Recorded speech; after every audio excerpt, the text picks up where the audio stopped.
What's up mga kapinoy 2.0, mo din ako gi trabaho mga kapinoy kining Raider FI nga kon 2025 model amo gi convert og kon kanang signal light nga kanang flashing ako gamitan og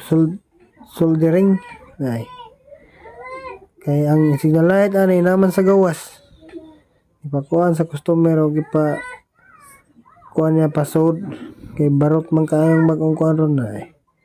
amo na gitry bag-o pa ni nga order niya yung kuan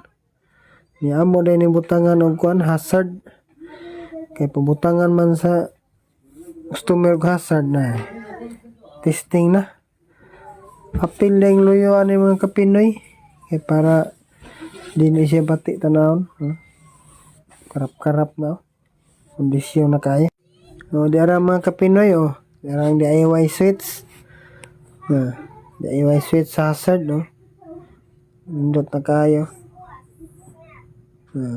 luyo kining luyo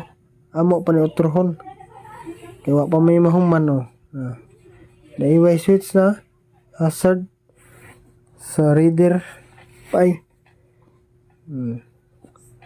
na siya ako nag-check dia di ba siya guba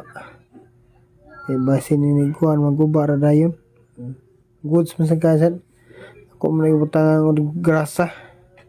ya pagkahuman malhinta sa kuan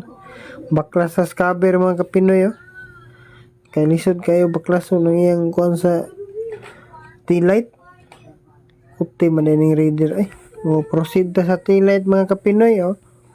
ako na gi mikos ang taillight ako gi kanang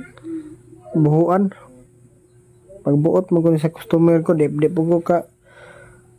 kuanan kay igo ra mo ko gi patrabaho ang yang signal light na sa loyoy amo ang ibaklas ako na gi birhan diag maayo hinay lang yun ako na kay mahal ba kay ning Raider FI mga kapinoy ilang monthly 5k kapin 3 years duha gid unta ko buho kay mahal kayo may pagbuot ka sa customer ako gitarong diha kay ang yang bulb di man mo sakar dayon ako na gi kon ko